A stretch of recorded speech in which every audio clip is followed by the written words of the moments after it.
Hey, TVC Kids, so glad to see you. I hope you've had a wonderful week. Have you guys? Yeah? All right, we have a good lesson today, and we are going to start with our hand motions, the fruit of the Spirit hand motions. I even saw some preschoolers doing it this week, and I also saw some adults doing it this week, okay? So I think we've got it locked in. Are you ready? Here we go. Love, joy, peace, patience, kindness, goodness, faithfulness, gentleness, and self-control. Really quick, who could tell me what we're on? Does anybody know? You're right. We are on gentleness. And why do you think I use rocking a baby for gentleness? Anybody know? What do you think? Yep, that's right, because you have to be very, very gentle with a baby. Do you guys have little brothers or sisters? Do you remember when mom and daddy brought them home and you had to be so careful with them, right? But guess what else? It's not only that we have to be gentle with them, babies also have to learn to be gentle. Woo, like that wind is not so gentle, is it? So babies need to learn to be gentle. Anybody have a toddler in your house? Yep. They are not always so gentle. All right. Hey, so I'm going to give you an example. When my kids, who are not babies at all anymore, right? They're old. So Bella is actually turning 27 this week on Tuesday, same day as Pastor Jim. So if you guys are hearing this on Sunday, send a card to Pastor Jim or Bella. October 6th is her birthday. And then Isaiah is 23. So they're both old grown-ups right now. But when they were little, like you guys, Isabella loved to build with blocks. And so Isaiah, being almost 4 years younger, he was a little toddler, and Bella would build things, and Isaiah would come down, and he would knock him over, and he would laugh so hard. He thought it was hilarious to crash her things down. That's because he hadn't really learned to be gentle, right? He did not learn to be gentle. I'm going to grab my blocks. So after a while, we finally just decided to teach that Isabella was construction, and Isaiah was destruction. So he was the one who knocked everything down. And they learned a lot about patience. And they learned a lot about loving each other. But Isaiah still didn't learn much about gentleness by that, did he? No. So we have to teach kids to be gentle. Who else do we have to teach to be gentle?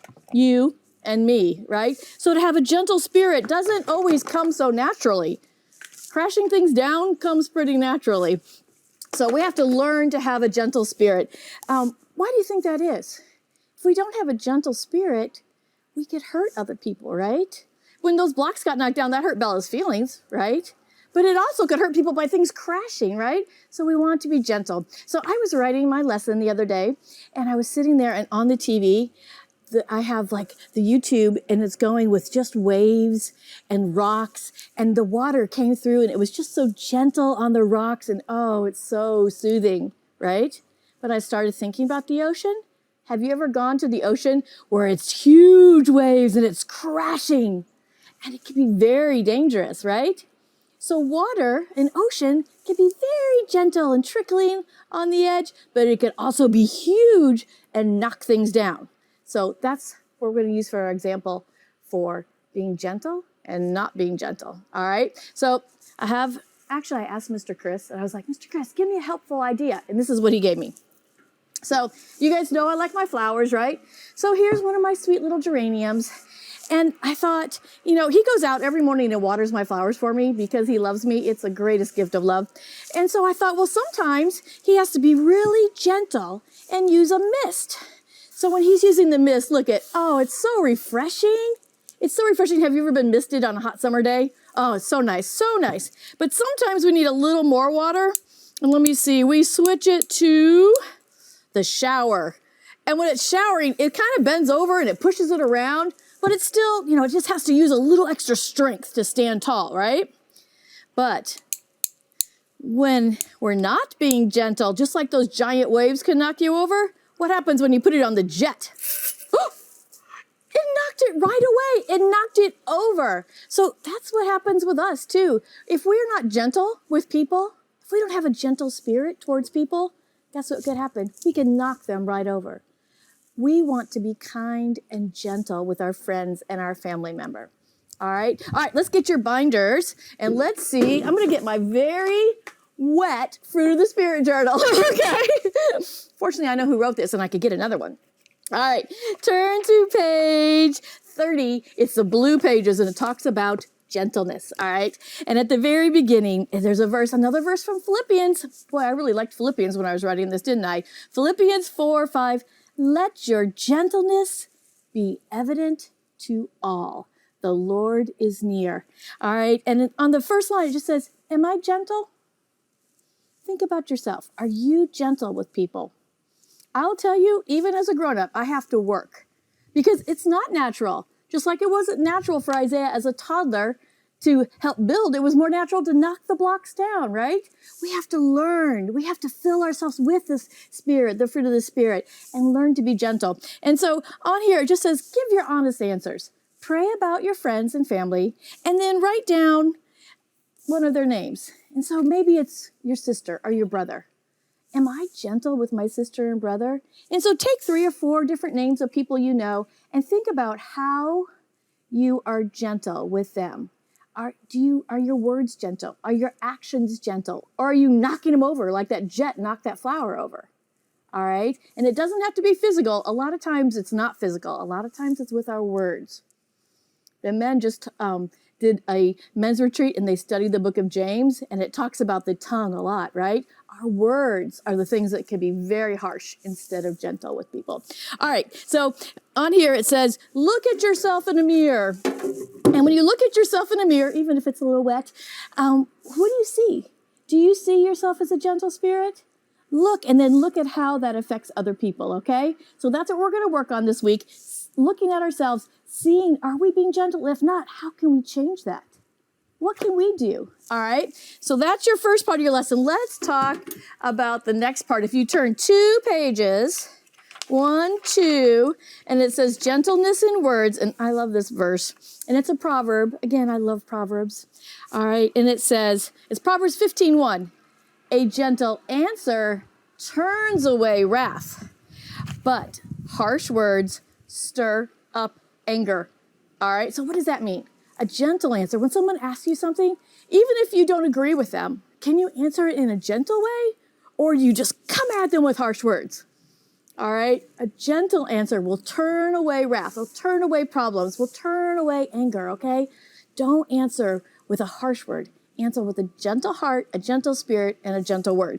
All right. So I love doing this. We have a few examples, okay? So turn to your books if you have, and I'm going to read them aloud if you don't have a journal. And so here's a couple of examples. What should we do? Are you ready? All right. An adult neighbor yells at you for riding your bike on her driveway. What should you do? All right. So number 1 is yell right back. Because it's a driveway. I could ride on that. Just yell back at her. What do you think? All right. Here's another choice. Never ride your bike again. It's just like, I got yelled at, so I'm not riding my bike anymore. Or the last one is bake her a cake and take your mom over to her house to talk to her. Now, which one do you think you should do? Which one is the gentle answer? I know, number 3, right? All right, so this is an adult neighbor. If she's yelling at you for riding on the driveway, there might be more going on than just you being on the driveway, right? So what if you do bake cookies or a cake and take your mom with you and go over and talk to her and say, hey, my name is Jamie, and this is the end of our street, and it's the easiest place for us to turn around on our bikes. Would you mind if we used your driveway? I bet she would say yes. But what if you yell at her or never ride your bike? Let me show you with the water again. Okay, so if you yell at her, that's like the jet, right? If you just say, I'm never going to ride my bike again, that's kind of like the shower, like, oh. But if you talk to her and ask her permission and make friends with her, it's like the beautiful mist, right? All right, let's look at another one. Oh, this one I'm very familiar with because Isaiah played baseball for a long time. And I'm not saying he did any of these things, but I've seen it all. All right, you're playing baseball and the umpire calls you out when you are absolutely sure that you made it to the base, right? So here's the first thing you do. You shake it off, and you know, it happens to everyone. Everyone has a time when there's a bad call, right? So that's one choice. Choice 2 is you stomp and start yelling the whole way to the dugout, that's not fair, I was safe. And then your other, your other choice, which I have witnessed this, is just staying on the base and refusing to get off. Saying, no, I'm here. I did it right. Woo! Have you guys ever seen that happen when you're playing sports?